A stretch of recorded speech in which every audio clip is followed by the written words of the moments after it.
Di sini saya mau mengundang ke panggung dulu. Yang pertama, one of the best person in the world, terutama dalam hal open source. Yang pertama saya panggil Profesor Ono Bobo. Silakan naik ke atas, Prof. Aplaus dong buat Prof Ono. Prof Ono, yes. Silakan Prof, duduk Prof. Yes, kali ini di sini Prof duduk ya Prof. Yes. Gimana kabarnya Prof? Mati mikrofonnya. Yang lain dulu Prof. Cek, masuk. Yes. Alhamdulillah kabarnya bagus, kenyang, habis makan. Alhamdulillah Prof ya. Habis Akhirnya makan, nyalain kamera. siap. Ini bisa dibilang pertama kali saya ngeliat Prof makan siang. Kenapa? Karena gue kalau ketemu Prof itu cuman di hari Kamis. Yang kebetulan hari Kamis itu adalah hari nongkrongnya Prof di TTS. Ya. Itu hari puasa. Dan Prof itu selalu puasa Senin Kamis. Jadi ketika gue datang ke kampus, pengen diskusi sama Prof, mau ngajak makan, nggak pernah bisa. Pertanyaannya kenapa yang lain belum suruh naik ke panggung? Oh iya, makanya ini intermezzo dulu Prof. Iya. Udah korban-korban suruh naik dulu dong. Yang kedua, Biar silakan. jangan gua aja yang dikerjain. Oh iya, nggak, ini sebenarnya gue kerjain dulu, baru yang lain dikerjain sama Prof. Oke. Oke, next. Saya perkenalkan salah satu orang yang berpengalaman di bidang dunia cloud ya. Di dunia cloud sejak tahun 2010. Dulunya backgroundnya di industri web hosting sama kayak saya. Hingga akhirnya berevolusi masuk ke industri telco. Dan menjadi salah satu orang yang cukup dikenal di industri telco. Yang gak lain adalah Pak Adam Aditya. Silakan Pak Adam. Yes. Ya. Gimana kabarnya Pak Adam? Alhamdulillah sehat, Mas Rio. Sehat ya. Oke. Ini sedikit cerita ya. Pak Adam ini bisa dibilang teman baik saja sejak 3 tahun lalu. Ya. Kita bisa dibilang udah lumayan banyak Pak ya ceritanya Pak ya untuk implementasi open source. Betul. Long story, different organization. Yes. Jadi Pak Adam ini bisa dibilang pengalaman di bidang open source cukup banyak, terutama dari sisi cloud dan juga implementasi DevOps dan hal-hal yang berkaitan dengan security. Jadi ini akan jadi topik yang sangat menarik dengan hadirnya Pak Adam siang hari ini. Dan selanjutnya saya akan mengundang salah satu orang yang bisa saya bilang gurunya teman-teman ya, guru teman-teman komunitas, salah satu orang yang sangat berpengalaman di bidang DevOps, melakukan banyak implementasi terutama di banyak perusahaan Jepang. Yang lain adalah Pak Fergi. Silakan Pak Fergi. Yes. Halo, selamat pagi.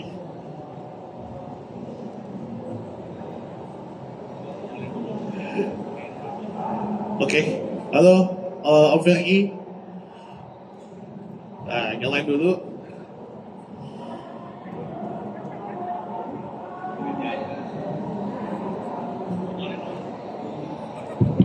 Cek, iya, alhamdulillah baik Mas Rio. Yes. Gimana Om Fergi? Kabarnya sehat ya? Alhamdulillah masih sehat saat ini. Jadi, gue mau cerita dikit. Pak Fergi ini dulunya timnya Pak Adam. Dulunya timnya Pak Adam. Bisa dibilang kita punya cerita lumayan banyak Pak ya tentang implementasi OpenStack di Indonesia. Betul. Ya. Sangat dari awal, kemudian dari awal yang sangat rumit hingga bagaimana bisa menyelesaikan masalah dengan baik gitu ya. Yes, oke. Baik kalau gitu, yang paling terkenal di sini nih kebetulan saya ingin mengundang Pak Tri Febrianto Nah, Pak Febrianto ini bisa dibilang salah satu orang yang, wah, saya tahunya dari Pak Hendra Suryakusuma nih kebetulan. welcome Pak Febrianto. Yes. Gimana kabarnya Pak Febri? Cik, kalau kabarnya selalu luar biasa gila tapi. Iya. Nah, ini mentalitas teman-teman IT di Indonesia. Kalau nggak luar biasa gila Pak ya. Ya, malam satam ya Mas ya. Oke, saya Dia, izin dia dulu. kalau di Cina dia jadi Tuhan loh. Kenapa Pak? Lihatin belakang namanya Si. Itu Si itu kalau di Cina Tuhan. Ya kan? Si Jinping itu wah, ini Beda masih, bro, beda. masih keluarganya Tuhan. Untungnya saya lahir di Jawa Tengah bro. Oh, Aman. Aman bro. Wah, Jawa Tengahnya di mana nih Pak? Rahasia Mas. Wah, ya kok rahasia ini? Nanti disoceng saya Mas. Wah, awasin nanti saya. Oke, jadi Pak Febrianto ini bisa dibilang salah satu ahli security di industri di Indonesia. Bisa lihat ya, mungkin sertifikasinya yang pertama ada CEI, CEH ya, C ya, atau Certified Ethical Hacker. Wah, ini kita punya pengalaman luar biasa hari ini. Berarti punya kesempatan kita hari ini untuk banyak nanya sama Pak Febrianto hari ini berarti ya. sertifikat yang terakhir yang tadi yang Si Jinping nah itu. Waduh. Oh iya, kemarin habis dari Cina, langsung dikasih pakai. Iya. Waduh, bahaya ini. Oke, mungkin saya izin intro dulu teman-teman ya terkait dengan diskusi hari ini. Jadi hari ini kita bakal ngebahas tentang bagaimana cara kita bisa menciptakan kedaulatan data, ya. Namun dilakukan sepenuhnya dengan apa? Dengan kemampuan lokal talent kita. Yang pasti adalah kedaulatan data itu kita nggak cuma ngomongin masalah data kita ada di Indonesia. Tapi kalau kedaulatan data kita juga ngomongin bagaimana caranya data kita supaya bisa dikelola oleh orang Indonesia. Itu prinsipnya. Dan kalau kita ngomongin data, kita akan ngomongin yang namanya teknologi infrastruktur. Yang dimana teknologi infrastruktur itu kita kenal sebagai teknologi cloud computing. Ya, ngomongin soal cloud, di sini teman-teman cukup familiar nggak dengan konsep cloud computing sejauh ini? Cukup paham ya? Mungkin kalau kita ngomongin cloud computing, dulu tuh kita tahu tahun 2010 itu adalah industri hosting.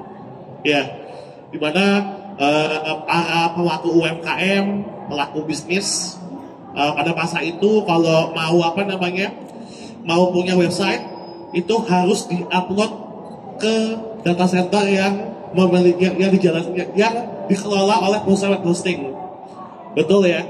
Dan dulu kita ingat banget mungkin teknologi yang dipakai oleh teman-teman 10 tahun lalu atau 15 tahun lalu itu menggunakan cPanel. Ya. Dan mungkin 15 tahun lalu kalau kita punya website atau punya aplikasi itu formatnya masih PHP dan di-upload file PHP-nya ke web server. Ya. Cuman itu dulu ya. Sekarang semuanya mulai berkembang dan mulai berevolusi. Dan pada akhirnya mulai muncullah konsep-konsep baru yang namanya Central Cloud dan Edge Cloud. Apa nih? Ini teknologi apa gitu? Jadi teknologi Central Cloud mungkin adalah teknologi yang sebenarnya berevolusi dari yang dulu namanya web hosting. Ya, atau kita ngomong hosting dulu di mana semua data itu disimpan secara centralized di data center. Dan dulu kita ingat banget the only one data center yang dipakai oleh seluruh orang Indonesia adalah data center yang ada di cyber. Yaitu Cyber 1 ya teman-teman ya. Hampir semua perusahaan, baik itu perusahaan game, perusahaan telekomunikasi, semuanya routingnya ke cyber. Ya, kita ingat ya dulu ya. Makanya konsep itu kita kenal sebagai Central Cloud. Karena semua interkoneksi larinya ke cyber. Namun seiring berjalannya waktu, kita mulai sadar bahwa yang namanya Central Cloud itu sudah tidak se-ideal dulu. Kenapa? Karena penggunanya membludak, penggunanya mulai banyak, ya. Yang dulu internet mungkin cuma dipakai enterprise, ya, website cuma dipakai untuk B2B atau hanya untuk dipakai untuk main game aja di masa dulu ya, kita menggunakan central cloud. Tapi pada akhirnya sekarang cloud mulai dipakai untuk keperluan yang lebih spesifik, lebih dipakai oleh teman-teman UMKM, teman-teman yang ada di industri, bahkan sampai teman-teman yang ingin menjalankan kegiatan automation atau otomatisasi. Maka mulai dikenal dengan teknologi namanya edge computing, di mana proses komputasi udah nggak lagi dilakukan secara centralized, tapi sudah bisa dilakukan secara decentralized atau di tempat yang lebih dekat dengan pelaku usahanya. Implikasinya apa? Implikasinya adalah cloud bisa dipakai untuk melakukan yang namanya mungkin agrikultur, ya. Mungkin kita pernah lihat ya beberapa startup company mulai bermunculan untuk menggunakan IoT dengan agrikultur. Nah, itu kan salah satu penerapan teknologi edge computing. Lalu berkembang lagi teknologinya untuk keperluan apa? Misalnya untuk keperluan apa lagi, Prof? Mungkin lihat yang lainnya nih. Mungkin teman-teman ada pendapat? Ya, jadi terkait dengan penggunaan edge computing sendiri, memang ada beberapa use case yang sedang berjalan dan memang sudah berjalan ya. Yes. Salah satunya adalah smart mining. Wow. Ya, dan juga ada sekarang ini kita sedang coba menerapkan konsep smart city ya. Jadi integrated edge computing yang ditaruh di near edge atau yang di dekat dengan BTS telco, Yes. supaya mereka bisa nge-bursting signal di edge computing terpecah di beberapa titik yang memang sudah ditentukan sebelumnya gitu sih, Mas Rio. Oke, thank you Pak Adam. Siap. Tambahannya, yes. Jadi dengan adanya edge computing ini memberikan point of view tambahan ya, bahwa pada akhirnya kegiatan komputasi itu harus dekat dengan kita, ya. Makanya hari ini kita akan melakukan diskusi hangat ya bersama dengan pakar-pakar yang hadir hari ini. Jadi saya akan mengajak teman-teman untuk ngobrol-ngobrol dan bagaimana kita bisa menciptakan kedaulatan data dan juga menciptakan kedaulatan digital terkait dengan eksekusi untuk membangun edge cloud dan central cloud architecture seperti itu. Baik, mungkin lebih baik saya mulai dari yang paling tua dulu ya, Prof. Halo Prof, mic-nya di mana nih? Baik Prof, gue mulai dari pertanyaan pertama. Tadi skenario-nya gini yang dari kepala saya. Ini yang muda-muda pasti akan ngomong soal teknik, banyak tekniknya nih. Betul. Jadi mendingan yang muda ngomong duluan. Wah. Jadi kelihatan teknologinya seperti apa. Setelah teknologi udah keluar, saya akan lebih ngomong ke arah, kan udah kebahas teknologi kan, jadi saya akan ke arah tata kelola, compliance, segala gitu. Soalnya ini akan fatal urusannya tahun depan. Oke. Makanya sebaiknya lu yang ngomong duluan, bukan gue. Mampus lu. Ya udah, ya. Mario, yang sana dulu dikorbanin, Mario. Oke. Gimana? Oke, ya. Oke deh kalau begitu. Kalau Prof yang ngomong, kita oke. Oke. Mungkin Prof, kita mulai dari Pak Adam dulu gimana? Oh, Pak Adam. Iya. Ya. Jadi Orang-orang teknik banget soalnya. halo Pak Adam. Ya. Halo Mas Rio. Yes. Jadi di sini kita nggak satu hal Pak Adam. Kalau kita ngomongin masalah ngebangun edge computing, kita ngomongin masalah kita ngebangun central cloud, sudah seharusnya kita ngomongin kepada orang yang sudah menjalankannya lebih dulu. Ya. Betul ya. Dan di Indonesia bisa dibilang orang yang menjalankan konsep ini dengan sangat baik, udah pasti adalah perusahaan telco. Ya. Betul ya. Betul. Oke, mungkin boleh di-share Pak Adam, kira-kira bagaimana sih implementasi yang ideal terkait dengan teknologi edge cloud dan juga central cloud di Indonesia? Mungkin boleh saya persilakan Pak Adam. Oke, kebetulan saya punya satu slide gitu ya, yang mungkin bisa sedikit menjelaskan terkait dengan overall arsitektur yang umumnya kami gunakan di telco ya, teman-teman. Mungkin slide-nya, udah terbuka. Ya, oke, siap. Sorry. Ya, jadi terima kasih Mas Rio dan teman-teman semua. Sebelumnya perkenalkan, nama saya Adam. Ya, saya VP Head IT Infrastructure Product dari Indosat Ooredoo Hutchinson, gitu ya. Mungkin kita bisa langsung ke slide berikutnya, dan ini adalah satu-satunya slide saya, gitu ya teman-teman. Jadi kalau bisa saya gambarkan secara singkat, simple, dan padat, gitu ya teman-teman. Jadi kita telco itu berusaha menyatukan semuanya dalam satu tema atau dalam satu konsep yang dinamakan Sovereign Government Cloud, di mana saat ini Indosat juga sudah menjalankan hal tersebut dalam konsep B2C kami dan juga B2B kami, gitu ya teman-teman semua dan rekan-rekan. Jadi kami di sini membuat satu government cloud dengan Telco Managed Backbone, di mana ini adalah satu-satunya cara bagi kita untuk merebut kedaulatan data yang memang agaknya sudah sedikit berkurang ya teman-teman semua dalam dalam hal ini. Nah, di sini bisa dilihat teman-teman. Jadi mungkin saya nggak akan terlalu teknis, dan di sini saya hanya ingin menjelaskan sedikit terkait dengan konsep govern dan juga edge cloud di sini ya teman-teman. Jadi kalau bisa dilihat secara garis besar, di sini konsepnya sebenarnya sudah diterapkan sebelumnya sama government kita, gitu ya, dengan konsep PDN atau Pusat Data Nasional, dan juga ada PDNS Pusat Data Nasional Sementara.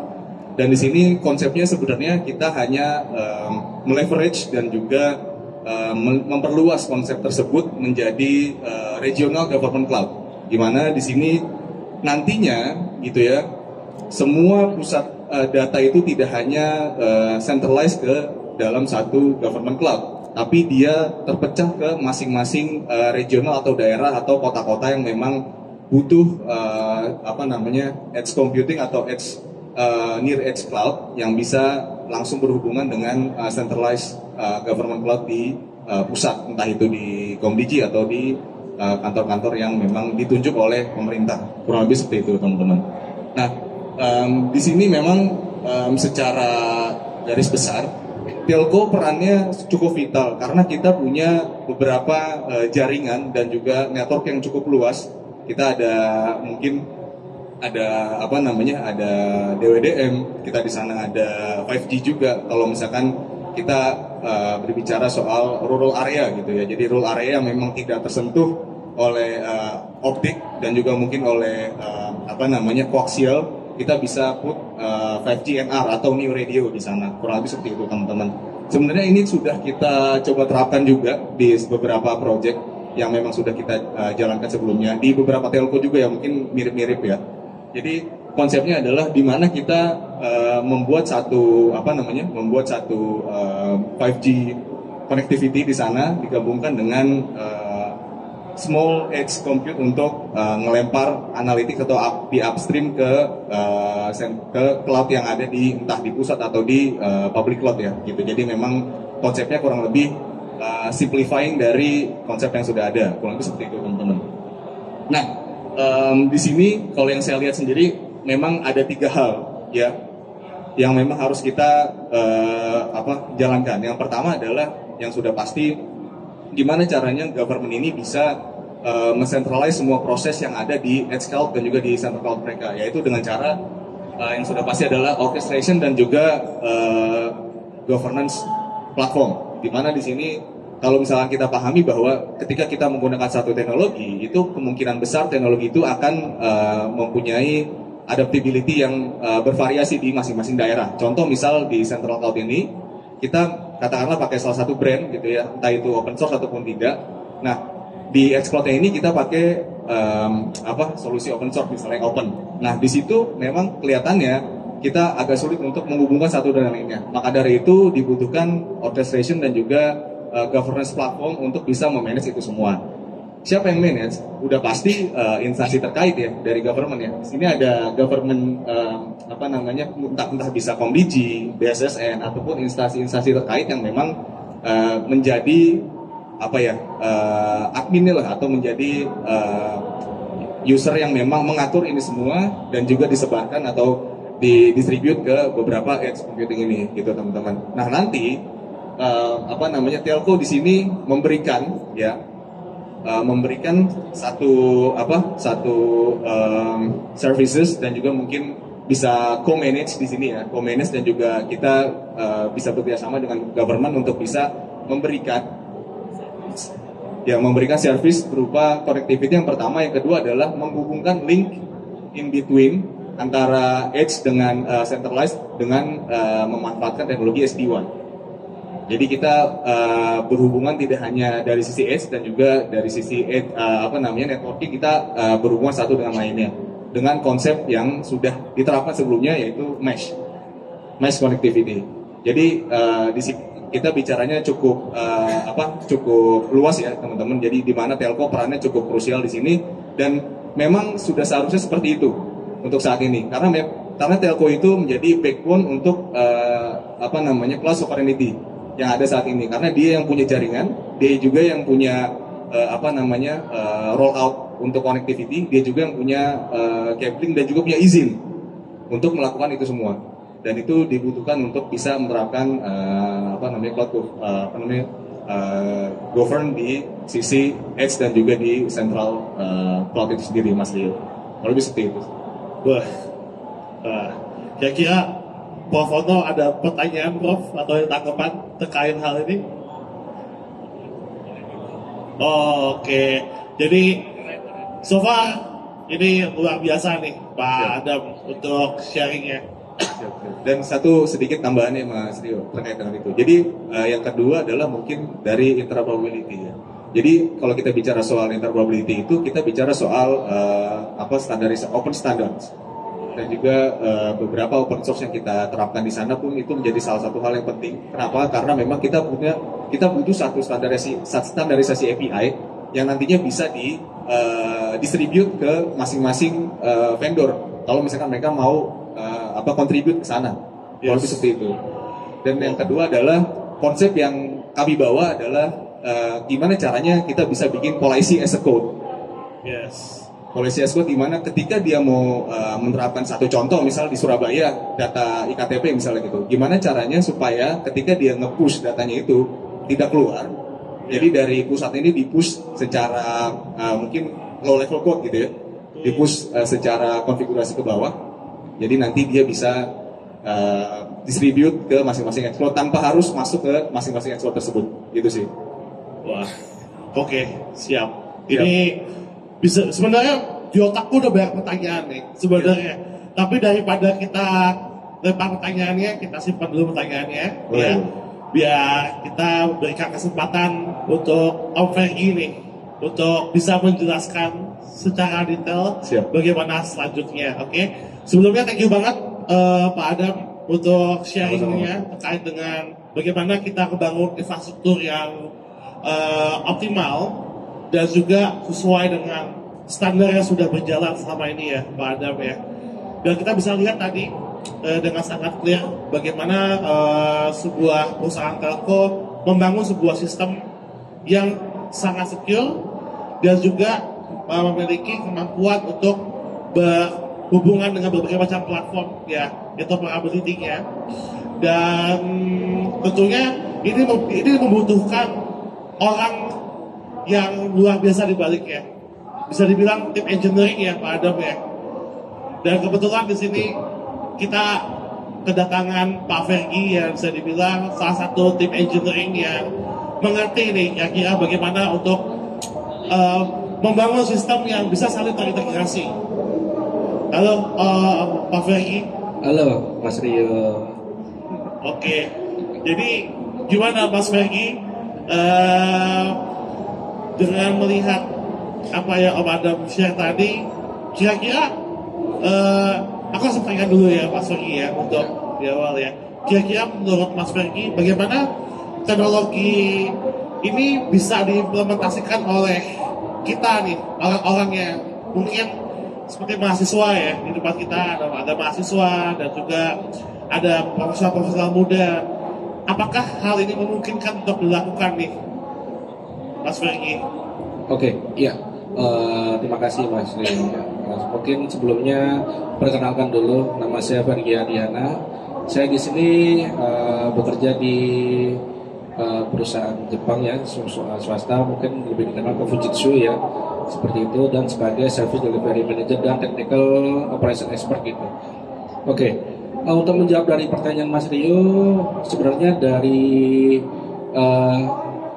saya sendiri untuk bagaimana bisa menjawab itu kan kembali lagi langkah dari industri atau industri telco ya untuk membangun backbone itu sendiri. Satu, kedua regulasi yang ada dipersiapkan oleh mungkin Komdigi dan lainnya. Yang ketiga dan yang tak lain penting adalah bagaimana kita bisa mengajarkan ya ke para mahasiswa dan bagaimana memberikan ilmu untuk bagaimana membuat sistem ini berjalan dengan semestinya. Seperti itu. Karena seperti yang kita tahu ya, di Indonesia kita sungguh kekurangan manpower ya, yang berkualitas gitu ya. Dan seperti yang kita tahu sendiri, mungkin yang paling banyak hanya di sektoral aja gitu, terutama mungkin di perkotaan. Kalau sampai kita ingin ke tingkat sampai ke perdesaan seperti itu, nah itu bakalan ilmunya akan berbeda jauh nih. Nah di situ kita mungkin akan menjawab bagaimana sih tantangannya kita mengajarkan, bagaimana kita tetap mengupdate ke mereka seperti itu ya. Nah berkaitan untuk data sovereignty ini adalah kita mungkin mengenalkan dulu di cloud gitu ya.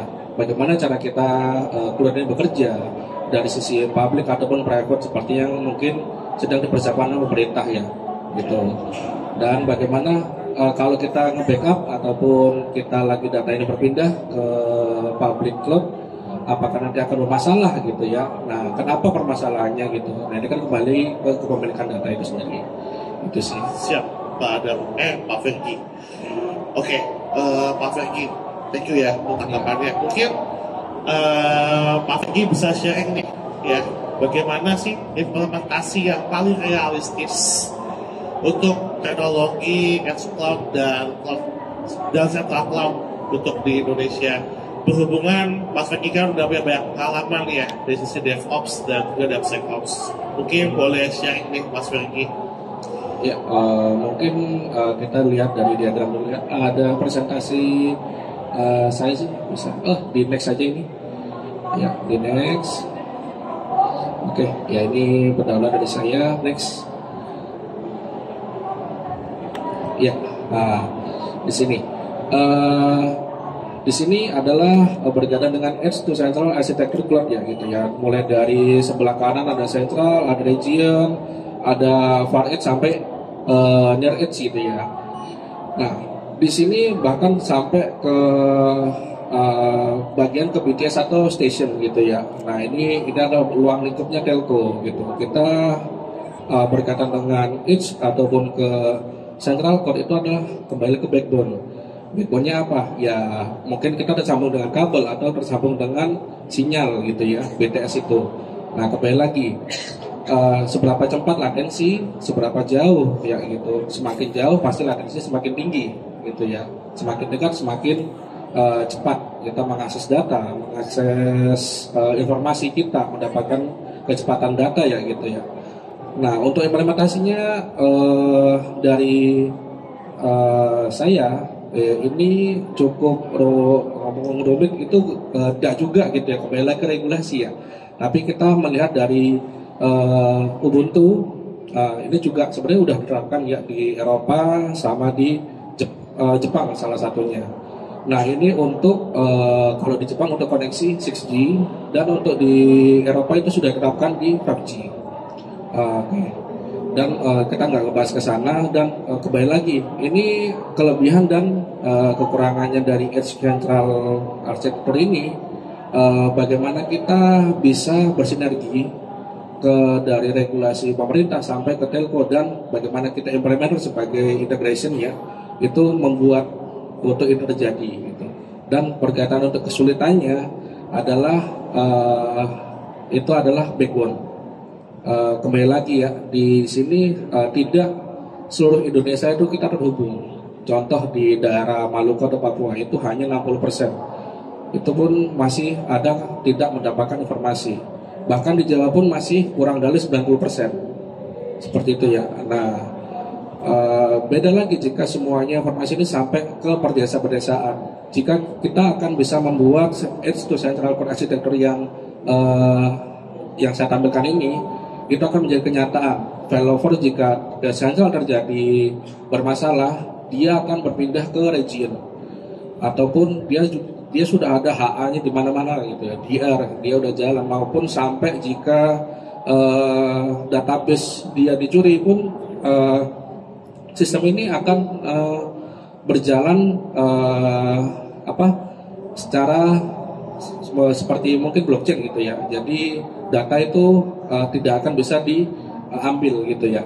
Nah, oke, bisa di next satu kali.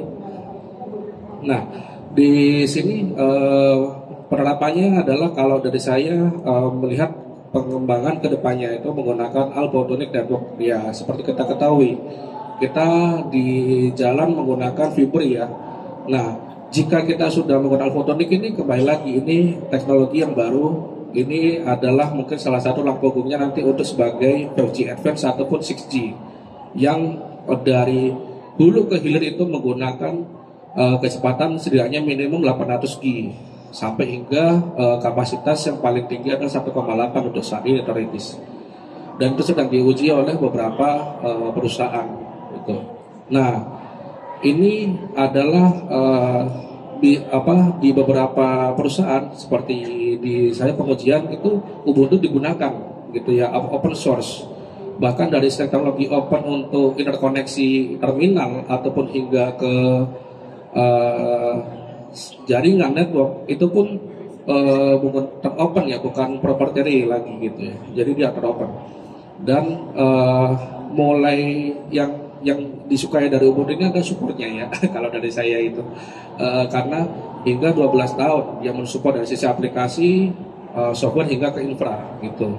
Nah, di sini adalah pengembangan untuk berkaitan untuk edge sampai ke central cloud adalah kita pasti akan menggunakan untuk seperti private 5G dan beberapa teknologi ataupun service lain-lainnya nanti yang jika digunakan. Ya, mungkin saya cukup seperti itu aja, Mas Rio. Was, oke. Siap, Pak Fergi. Wah, ini makin seru nih. Selanjutnya, saya akan bertanya nih dengan Pak Febrianto. Halo, Pak Febrianto. Halo, siap Mas Rio. Oke, Pak Febrianto. Aduh, gue gak enak ngomong nih kalau ada foto nih. Soalnya ini kok semua terdakwa ya. Oke, tadi kan kita udah banyak dengar sharing ya dari Pak Adam, Pak Fergi, bagaimana kita membangun infrastruktur edge computing dan juga membangun infrastruktur central cloud. Tadi kita dapat point of view ya, ada banyak endpoint ya, ada banyak jalur ya kan, dan ada banyak sekali aplikasi yang saling berkomunikasi. Betul Pak ya. Dan tentunya ini akan menjadi hal yang berdampak terhadap cyber security. Saya di sini mungkin minta pendapat dari Pak Febrianto nih. Seperti apa sih upaya cyber security yang tepat untuk diimplementasikan untuk skala edge computing dan juga untuk skala central cloud? Silakan Pak. Baik, terima kasih Mas Rio. Ya, karena saya Febrian ya. Saya CEO dari Jagamaya, yang dimana tadi saya melihat banyak titik endpoint itu menarik sekali. Kalau saya dulu ya, kita kacamata mantan maling ya, mantan maling siber maksudnya. Saya udah tobat sekarang. Ya. Jadi banyak sekali endpoint atau jalur yang bisa kita jadikan target, yang dimana kebanyakan titik terlemah itu udah di rantingnya. Jadi pusat nggak usah tanya ya kan. Tapi tidak semua kebocoran dari pusat. Justru kebocoran itu dari rantingnya. Maka apa sih yang harus kita lakukan untuk itu?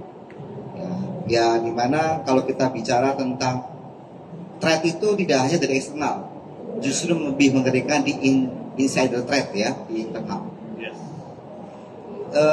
Jadi yang pertama adalah visibility dan koordinasi.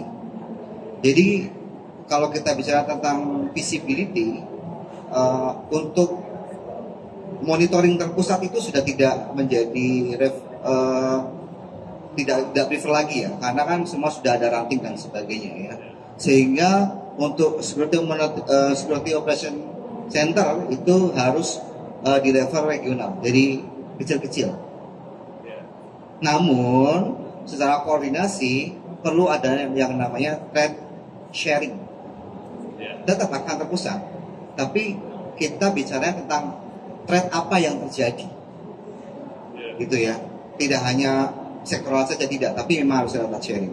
Nah, disitulah dimana untuk SOC secara terpusat itu sudah tidak relevan. Maka memang visibility-nya harus sampai ke region-region ya, yang ini terkecil ya, yang terluar gitu ya. Gitu. Karena tadi kita harus bisa menghalau threat dari mana saja. Yang kedua, kemampuan untuk incident handling dan forensik. Jangan cuma kalau ada insiden dimatiin aja, tidak. Tapi kita harus membangun kapasitas bagaimana insiden handling yang tepat, dan kita juga harus bisa tahu root cause analisa seperti apa. Kadang kan ransomware udah matiin aja dulu, habis itu salahnya kan orang langsung nggak boleh matiin. Kan ada handling yang baiknya di mana. Habis sudah instalasi ulang selesai. Padahal harusnya tidak seperti itu. Maka kita harus bicara tentang bagaimana kita nge-trace, bagaimana kita handling, dan bagaimana kita forensiknya. Harus kita tingkatkan untuk kapasitas seperti itu. Ya. Dimana di Indonesia ini teriak dulu, ya, baru tahu ternyata yang dilakukan dia salah. Atau awareness ya, kalau nggak ada insiden nggak butuh security. Ya. Begitu kan? Selalu itu begitu. Pravono? Oh, doa kita. Berarti doa kita siapa tahu kita jadi krisis gitu ya. Pada tahu ya kan? Jangan sampai tapi. Nah, kemudian yang terakhir adalah kemandirian tentang teknologi.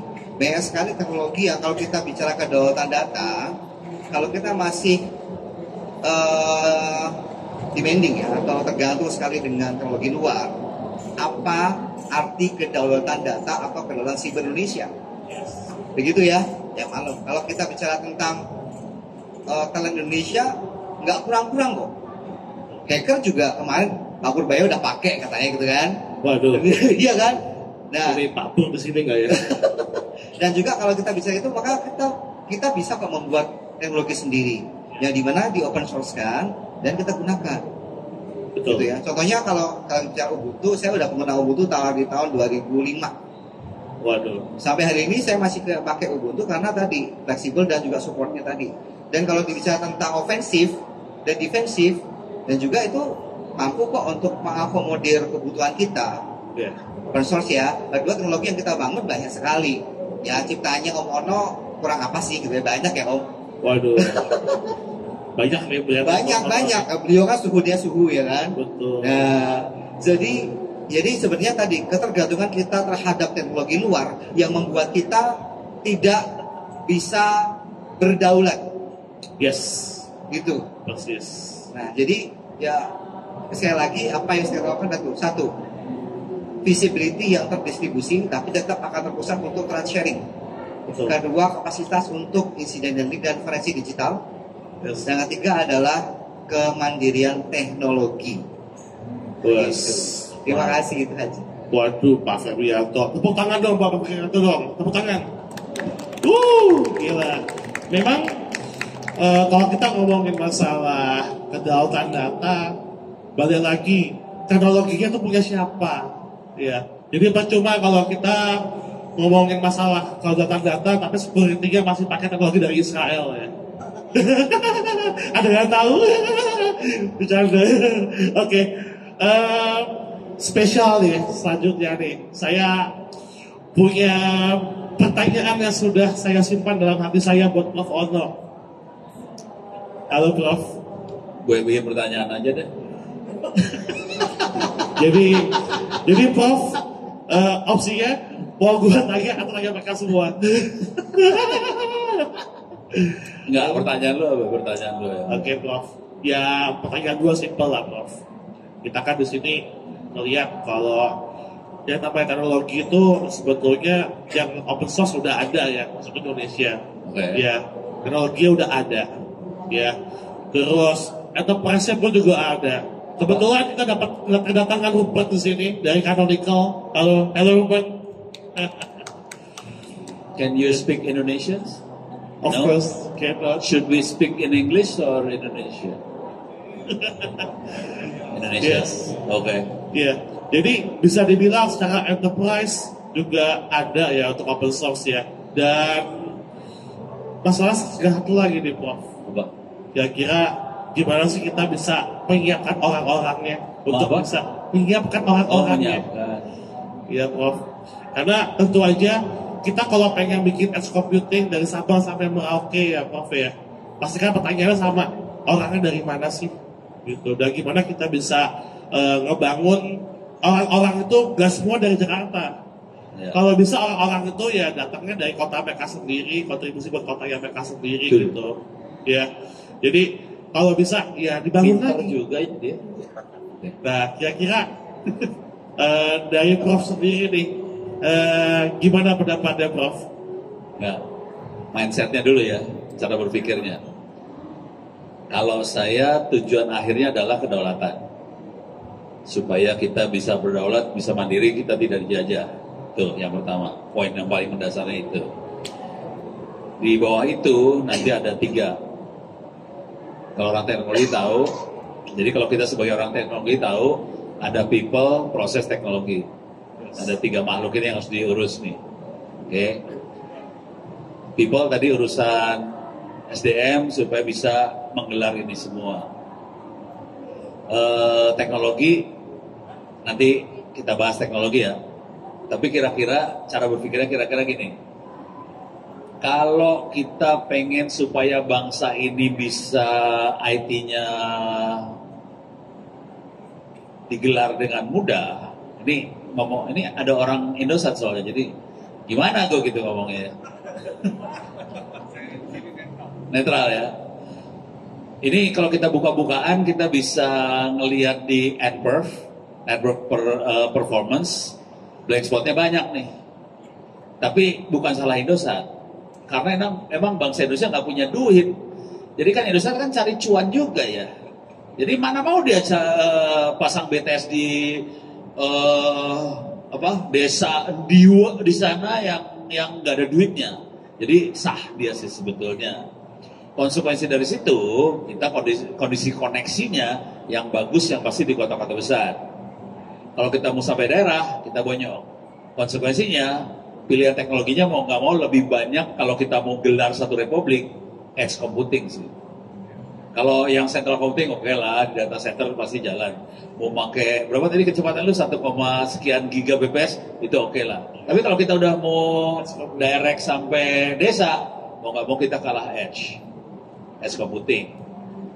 Ini jujur, yang saya kerjakan adalah saya bikin hard disk, isinya perpustakaan digital, isinya e-learning, ada tryout buat SD, SMP, SMA, semua mata pelajaran, ada Wikipedia, bentuknya hard disk dikirim. Edge computingnya bukan edge computing, hard disk computing. Gua kirim ke sekolah-sekolah di kampung-kampung, di NTT segala macam. Karena kagak ada sinyal di sana, udah jalan di sana. Oke. Dengan perjuangannya ya. Perjuangannya kira-kira gini lah. Ini hard disk sampai di sekolah.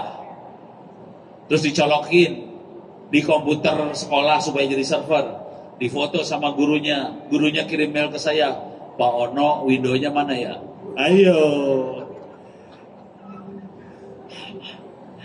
Udah sebagai orang server kan gue bilang, masukin username-nya Ono, password 123456, tulis if config, saya pengen ngecek IP address dong. Yang dia kerjakan apa ini kondisi udah login titik 2 ya. Yang dia kerjakan tulis if config, dia tulis if config enter, udah gitu balik lagi kan layarnya terus difoto. Kok kenapa balik lagi ya? Perjuangan gua sampai saya kayak gitu tuh urusan teknologi, jadi kita enak sih ngomong edge computing.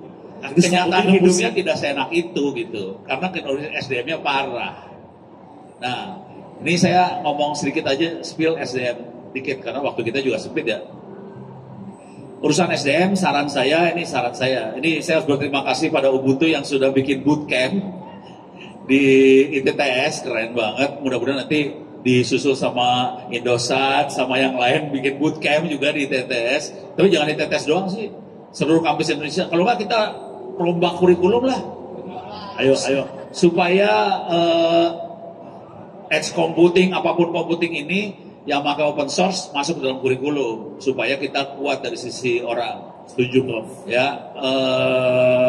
kalau mau gelo sih bisa cek di Google Drive saya.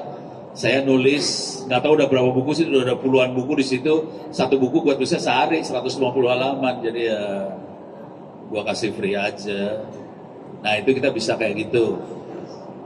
Dan juga saya kasih kampus, bukan saya, ITTS bikin opencourse.itts.ac.id, ada kuliah jaringan segala macam, cyber security. Gue pengen nanya sama lu lah, ini orang cyber security, biar sedikit nempeleng dia kan nggak apa-apa. Gas, Prof. Gue nanya nih, ini di open course ITTS ACID, oke, free, kagak bayarnya pakai doa, habis sholat doain, ada 38.500 orang yang daftar ke kuliah-kuliah itu ya. Ada cyber security, ada networking, ada cloud computing, apa segala macam. Yang bisa, ini boleh ujiannya berkali-kali, copy paste, nyontek, copy paste ke ChatGPT, silahkan. Oke, yang dapat nilai 90 berapa orang? Bisa nebak nggak lu? 100. Yang benar dia, dari 38.000 yang bisa lulus dengan kondisi boleh nyontek berulang-ulang 66 orang. Ini cyber security. Yang jaringan kurang lebih sama. Kalau AI cuma 2 orang. Jadi ini udah free separah itu gitu kondisi SDM. Nah itu PR kita semua. Kalau saya cenderungnya supaya bangsa ini pintar, kita rubah kurikulum, gurunya kita beresin, dosennya kita beresin. Kalau ada iming-iming bahwa ini nanti akan membuat rezeki Anda lancar, mereka akan belajar sih. Nah ini kan dari Indosat segala macam udah mulai ngomong nih, oke, ini ada kesempatan buat memperbaiki harkat dan derajat, ya udah pada belajar karena mereka kan pengen lebih naik hidupnya. Itu dari SDM. Sekarang dari tadi kan people, teknologi ya, teknologi edge ya. People udah kelihatan, sekarang proses. Yang dari tadi nggak dibahas sebenarnya. Ini yang fatal sih. Gue udah tahu lu bakal ngomong apa soalnya. Makanya gue lebih ngomong ke proses nih. Kita punya masalah besar sih sebetulnya. Proses paling gampang ngelihatnya SOP. Proses yang agak naik dikit adalah policy kebijakan. Lebih naik lagi ada yang namanya peraturan pemerintah, lebih naik lagi ada yang namanya undang-undang. Nanti kalau di internasional ada standar ISO 27001, 31000 segala macam. Yang seringkali kita skip waktu kita mendesain teknologi. Yang masalah dengan Republik ini kalau mungkin di swasta juga tetap diperlukan hal-hal seperti ini. Contoh paling sederhana gini lah. Undang-undang apa aja yang bakal kena ke cloud? Mampus gue. Clear, coba. PDB kena, perlindungan data pribadi, apalagi? Ada POJK, ada. Yang pasti ada ISO 27000, 31000 ya, itu kena semua. Pertanyaannya, waktu mereka bikin semua, yakin nggak infrastrukturnya ini comply? Aduh. Lu enak aja ngomong. Coba lu gelar. Comply apa kagak? Ke undang-undang. Urusannya penjara soalnya. Dan penjaranya nggak main-main nih. Denda kalau Anda melanggar undang-undang PDP Dendanya berapa? Lu tahu nggak dendanya berapa? Lu mampus lu. Oke, 3% lu. Gua 5% deh. Ini Pak, ini undang-undang ngarang makanya Deh, nggak tahu Pak. Oke. Lu kalau melanggar, ini PDP ya, PDP adalah perlindungan data pribadi. Ini urusannya kalau karena ini corporate 50M dendanya, kalau pribadi 5M plus penjara ya. Plus kalau peraturan pemerintahnya akan ditandatangan awal tahun 2026 ini loh, hati-hati. PP-nya ditandatangan, ini kacau nih. Oke, jadi nggak sembarangan nih PP ditandatangan, lu tidak comply, kacau. Dan PP ditandatangan urusannya 2,5% dari revenue. Dan operasi kita akan di freeze. Mati lu. Nggak sembarangan ini kalau sampai operasional konsekuensi yang terjadi.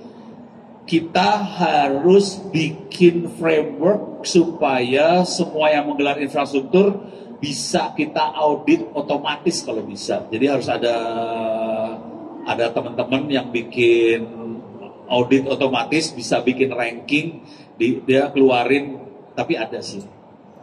Ada. Dan keluarin ranking nilai lu berapa segala macam dari ranking, dan ini sedang contohnya OJK punya cyber trust segala macam, dan itu akan ranking, dan ini udah ada berapa teman-teman yang mulai bikin ranking tadi. Nah ini harus aware bahwa ini bukan sesuatu yang main-main, ini fatal banget kalau tidak comply, urusannya nyawa banget, kita mati semua ntar. Jadi itu harus comply banget. Nah kalau mau iseng, buat teman-teman yang ada di sini semua, kalau mau iseng, ini bukunya lagi gua tulis sih sebetulnya.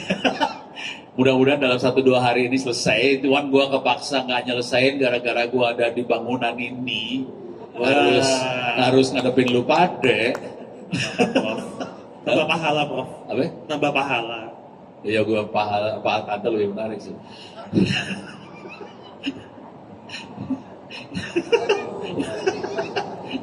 Jadi nanti bukunya judulnya kira-kira buku panduan untuk comply ke undang-undang PDP, gitu ya. Itu 300 halaman, sudah selesai ditulis sih sebetulnya, lagi dibenerin layoutnya aja supaya bagus. Ya kalau besok selesai ya gua rilis besok. Itu. Jadi akan ada bukunya, buku yang tentang buat end user supaya aman, mengamankan data pribadinya sendiri juga, itu juga sudah dirilis, sudah lepas. Terus ada lagi beberapa buku lagi, contohnya bagaimana framework untuk melakukan penilaian. Jadi bagaimana mengaudit diri sendiri ya. Itu kalau baca bukunya nanti banyak skrip-skrip Python-nya. Jadi bukunya bukan cuma teori lah ya. Ada prakteknya. Ada praktek. Tapi gini, buat regulator, buat yang policy maker bisa baca daftar isi, ngerti lah. Tapi nanti sebagai policy maker, direktur, CEO, kan lu C-nya banyak banget ya. Yang punya banyak C tadi, kan harus berinteraksi sama orang-orang IT. Dan orang IT kayak saya kan brengsek biasanya ya. Kan harus berinteraksi, harus nego. Lu kerjain ini. Gak bisa Pak. Ini kata buku, ini pakai skrip ini bisa, nah, mampus dah lu. Jadi disediain skrip-skripnya supaya mereka nggak berkutik semua gitu. Jadi buku itu akan ada, lepasin semua. Kalau kita bisa pegang buku itu, mudah-mudahan persiapannya lebih bagus. Jadi ini ngasih muatan SOP, bukan SOP kali ya, muatan senjata ke direktur, manajemen segala macam, supaya bisa tekan orang IT-nya supaya bisa comply. Soalnya kalau nggak comply, kolaps perusahaannya. Kira-kira gitu gambaran gedenya. Wah, ini luar biasa nih, Prof. Pasti dia waktu nanya kagak tahu gue bakal ngomong kayak gini gitu. Oh, luar biasa sih, Prof. Gila sih, Prof. Prof Onno ini selalu 2 step ahead. Ketika kita mau bahas tentang regulasi, sebelum gua nanya, udah muncul bukunya. Terus, last time ya Prof ya, waktu ngomongin soal AI, di Timor Leste ya, ketika mereka minta presentasi, Prof buat apa? Buat buku. Ini ya ini Dan bisa- itu free ya, Yes. free. Bisa diambil di saya dikte aja ya. Alamatnya s.id/free-owp, nama gue, owp-ebooks. Kalau JKW itu bukan gue. Itu Joko Widodo. Kalau ini Awidodo. Awidodo. Oke. Jadi free, bukunya bisa diambil, bisa dibaca. Saya nulisnya, saya berusaha supaya nyelipin skrip-skrip buat codingan supaya manajemen bos bisa marahin IT-nya buat gerak. Kalau nggak IT kan parah. Saya jidat dia aja. Ya gue ngerasa lah. Oh, siap. Wow. Siap, selanjutnya waktu habis. Kita punya waktu beberapa menit lagi. Ya lanjut. Belum ada yang marah-marah. Masih aman ya? Tadi Masih pembawa aman. acaranya belum datang lagi. Biarin. Yes, siap. Sama waktu masih ada, kita lanjutkan. Ya, siap ya. Oke, mungkin tadi kita udah cukup banyak ya ngebahas mengenai pertama mulai Bentar, dari- lu kasih komen dulu dong. Tadi komentar gue gimana? benar. So. Ayo, please. Oke, komennya itu saya speechless, luar biasa ya. Gitu. Jadi komennya adalah kita diberikan tools, alat untuk kita bagaimana orang-orang dipaksa untuk security by design. Iya, Udah, iya. mau nggak mau, lu suka nggak suka Iya. ya kan, lu mau ngeles kayak gimana? Ini ada buku, ada contek. Ya, Udah. kalau enggak urusannya 50M. Iya, kalau enggak kamu nggak kerja, kamu nggak usah kerja aja, Ya. gitu kan? Dan perusahaan akan di-freeze. Ya, Itu bahaya banget loh asli. betul. Dan itu tertulis di undang-undang. Mampus nggak lu? Iya. Oh, ada satu lagi yang bikin lu stres. Yang gue lupa. Belum kelar nih stresnya. Lu udah baca peraturan pemerintah yang SPBE belum sih? Belum. Walaupun mereka lagi ngerubah ya, jadi PMD apa itu ya, pemerintah digital ya. SPBE adalah sistem pemerintahan berbasis elektronik. Jadi maunya pemerintahnya pakai elektronik. Terus mereka lagi ngotak woro-woro jadi pemerintahan digital ya. Ya. Iya. Belum baca. Udah baca? Saya udah baca kok. Dia udah baca.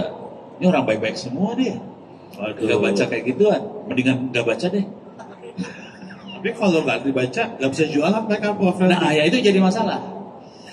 Kalau lu baca, lu harus ngerubah bisnis proses lu sebetulnya. Betul. Ini ceritanya ya. Teks secara teknologi sah-sah aja mau pakai OpenStack lah, mau pakai LXD, mau pakai Kubernetes, mau pakai Docker, sah. Itu teknologi sah semua. Gak ada yang salah di teknologi itu. Yang jadi masalah di bukan undang-undang ya, peraturan presiden SPBE eksplisit ditulis pemerintah harus pakai infrastruktur milik pemerintah. Mampus nggak lu? Mantap. Itu masalah itu. Bukannya kita data open source ya? Bukan. Maksudnya gini, kalau pemerintah mau bikin servernya walaupun kita pakai cloud, pakai OpenStack segala macam, tapi bare metal sama rak-raknya, sama ubinnya, sama kabel-kabelnya milik pemerintah. Waduh. Nah, ini mungkin jadi perlu ngerubah bisnis model yang ada di Ooredoo atau di Indosat. Solution. Mungkin enggak itu jadi milik atau sewa beli. Nah, Kayak gitu. Nggak bisa. Ya, jadi karena peraturannya kayak gitu loh. nah, gimana nih Om Adam nih? Mungkin Om Adam boleh cerita nih dari sudut pandang telco. Demen gue. Ini The second largest, stand-stand yang ada di sini, lapak-lapak yang ini puyeng kepala semua dah lu. Ini gue buka rahasia aja daripada lu ntar korbannya udah ada 5 orang masuk penjara soalnya. Ini ngomong beneran ini gue. Udah ada di penjara di Salemba nih. Ya, ngomong silakan. Ya, sebelumnya memang secara kontekstual gitu ya. Saat ini di Telco sendiri, benar kata Prof. Ono ya, masih memang bergantung dengan teknologi yang non open standards. Bahasanya kayak gitu ya. Nggak apa-apa sih, teknologi nggak masalah. Nah, untuk yang part kedua itu lease to own, sebenarnya dari sisi bisnis atau B2B ya, itu bisa-bisa aja, possible Bisa. sih Prof. Nah, sebenarnya possible. Cuma memang ada beberapa klausul yang harus disepakati antar kedua belah pihak, Iya. gitu ya. Jadi memang secara possibility memang ada kemungkinan bisa dijalankan, tapi memang kalau misalkan kita bicara secara proses yang ada atau BAU gitu ya, bisa business as usual, itu memang tidak lazim. Tidak lazim. Nah, Pasti memang tidak lazim. aneh. Nah, ya jadi karena itu spesifik use case yang memang terkadang ada yang request. Ya. Ya, terutama dari public sector dan government yang terutama Ya. seperti itu sih. Nah, Ya. Selalu kan Karena- rata-rata seperti itu. Karena itu ada peraturannya yang Betul. mereka kepaksa jadi request seperti itu. Betul, Dan betul. kalau mereka pakai third party, Ya. misalnya Indosat dilihat sebagai third party, Hmm. orang-orang ini masuk Salemba. Dan ini sudah 5 yang masuk Salemba, jangan Iya, khawatir. iya, iya, iya. Itu aja masalahnya sih. Siap, Jadi masukan aja buat teman-teman yang ada di floor ini semua. Iya, iya, iya. Kalau buat swasta mungkin nggak apa-apa ya, swasta. Kalau Iya, swasta mungkin OVP aja sih. Kalau untuk enterprise sih sebenarnya nggak ada masalah Nggak sih. salah.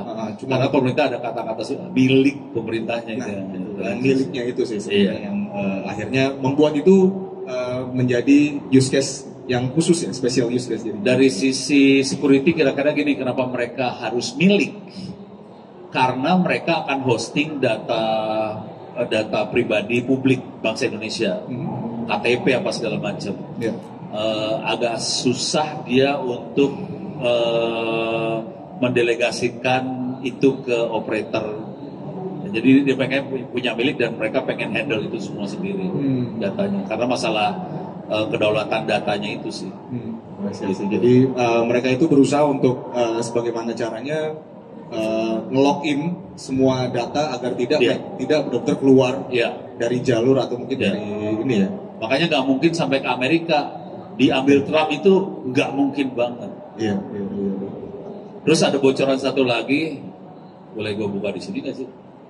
Selama kadang kan apa sih, Prof? Gue rekam sih, gue ngerekam diri sendiri sih. Apa kalau begitu, Prof? Jadi gue kemarin ngobrol sama Bu Mutia kan, dia komplain, no, gue harus bayar lisensi 7T. Oh, jujur deh, Prof. Jadi sebenarnya gampang kan solusinya. Ya udah kita bikin sendiri, kita pakai ponsel, selesai masalah ya.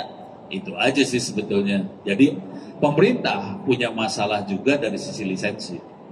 Kalau kita tidak pakai yang open source, itu sih. Nggak main-main, itu 7T ya dari Komdigi, belum yang dari Dignas, Belum yang itu, Prof. mana? Yang lain-lainnya, Prof. Oh yang lain-lainnya. Baju coklat, baju... Yang masalah bukan itu sebenarnya. Yang paling masalah buat gua itu semua gua bayar pakai pajaknya gua sakit hati, itu aja sih, itu masalah di guanya itu aja sih. Yes. Setuju ya? Setuju, Jadi Prof. Setuju. apa yang harus kita lakukan pada Republik Indonesia? Nggak berani ngomong. Ya, sebetulnya Moderatornya speechless juga. sebenarnya ingin menyampaikan, tapi saya tahu ada hukum. Ada batas-batasan dalam menyampaikan. Ya. Kok gua santai aja sih, lu parah lu banyak jadi orang. Woi. Prof, foto kasih depannya masih panjang soalnya, Prof. Ya. Lu pada udah pengen ngomong, lu apa ngomong? Ayo, Prof, ayo, pada mungkin. Ya, kalau mungkin dari saya secara netral ya gitu, saya nggak bawa organisasi. Iya, iya, iya. Ya. Memang kalau kita bicara secara holistik gitu ya, kita itu terkadang agak sulit untuk menerapkan hal yang berbau open source. Bukan karena mereka tidak mau, tapi karena memang satu yang tadi ya Prof. Ono bilang adalah terbentur oleh regulasi. Yang kedua adalah terbentur oleh SDM. SDM. Ya. SDM. Yang ketiga adalah terbentur oleh pemahaman akan teknologi itu sendiri. Itu yang menjadi kesulitannya. Makanya kenapa di beberapa project government itu rata-rata ada satu klausul atau ada satu requirement di dalam KK atau TOR-nya itu adalah babysitting ketika penerapan itu terjadi. Oh, Gitu. Gunanya apa? Gunanya adalah agar si orang yang nantinya akan diberikan tanggung jawab ini itu bisa sepenuhnya menjalankan secara secara lancar gitu ya. Dan standarisasinya itu sudah baku atau SOP-nya sudah baku sih gitu. Ini teorinya sih benar kayak gitu sih. Nah iya makanya itu bro. Teorinya benar. Makanya Kejadian serunya kira-kira terkadang suka ini gue buka-bukaan aja ya. Iya betul Prof. Saya setuju. Jadi memang ada kayak gituan dan memang ada proses training apa segala macam Betul, ke betul, ininya. betul. Kejadiannya tuh gini kejadiannya. Gak usah sebut instansinya ya. Karena instansinya punya bedil. Jadi berapa ya gue? Ya, itu mah udah tahu gue siapa. Cuma 2 punya berdiam. Banyak lah di dalamnya kan banyak. Tapi kira-kira gini kejadiannya. Lu bayangin, lu implement infrastruktur. Lu kasih training tuh orang-orang itu. Udah selesai, operasional kan? Yang sini kan nanti tinggal gini aja, mas-mas. Ini ada request dari Bapak Presiden, tolong dong ini, gini. Makanya petunjuk aja, tolong dong. Ah, udah deh. Jadi proses trainingnya jadi hilang juga sih. Jadi kejadiannya itu sih salah satu yang Betul. Dan itu memang sangat sangat normal sih terjadi dan udah beberapa kali atau mungkin bukan beberapa kali. Jadi majority lah ya. Majority kurang lebih agak menjurus ke arah sana sih. Gitu dan ya. Yang kesalnya gini sih, kesalnya nih. Ini gue boleh curcol kagak sih? Nah, Aman, ya, aman Prof. Aman Prof. tapi gue kalau nyebut nama produk kelihatan instansi yang mana. mungkin dari originnya aja Prof. Gue gak akan nyebut produknya ya, tapi kira-kira gini lah. Nama negara aja Prof. Ini bukan cloud. Jadi bukan infrastruktur sih. Ini aplikasi. Lebih ke arah AI. Oke. Institusi ini beli harganya 2 digit. Oke. Arahnya Juta. AI. Juta atau M? Hah? Juta atau M? M lah lu gila juta. Sejak juta mah kagak level kali. Hanya memastikan Prof. Ini 2 digit M. Menterinya ngamuk-ngamuk nih ke anak-anak ini. Lu kan udah gue beliin software ini 2 digit M. Oke. Tolong dong Kas, ini kalau AI kan kita lihatnya forecasting Betul. sama klasifikasi ya. Betul. Dan menteri segala macam butuh forecasting, misalnya program apa yang cocok buat bangsa Indonesia, kira-kira kayak gitu kan. Betul. Ini anak-anak ini nggak bisa ngeluarin, udah dikasih software yang 2 digit M. Udah gitu manggil konsultan-konsultan nih. Lu tahu sendiri konsultan kalau AI segala macam ya, Iya, kan memang. pilar yang keluar, pilar, nggak keluar hasil kan. Lu bayangin, lu ditarik presentasi pilar, mampus lu. Udah gitu panggil Ono kan, Ono datang. Ya, oke. Masalah lu apa? Gini. Oke, kita training. Buka laptop semua, gelar. Buka laptop, download. Ini AI ya, mesin learning. Lu download software namanya Orange Data Mining, free, gratis, nggak usah bayar. Oke, belakangnya Python nih, download kan, terus install, jalanin. Kalau lu belum pernah pakai Orange kan? Belum. Lu orang baik-baik semua di sini mah. Udah download Orange itu programmingnya kayak klik drag gitu, klik drag sambung, jadi grafik. Nggak ada No code gitu kan? Hah? No code. No code. Ya. No code, klik drag. Terus lu punya data nggak? Punya data file Excel gitu ya. Upload terus tinggal pakai modeling, pakai linear regression apa langsung keluar forecastingnya kan. Terus cuma gini aja Pak No. Emang cuma gini doang, gratis lagi. Gitu. Yang sakit hati apa? Kita harus nalangin yang 11M, belasan M tadi kan sakit hati. Iya. Jadi yang gratis lebih ini memang Prof.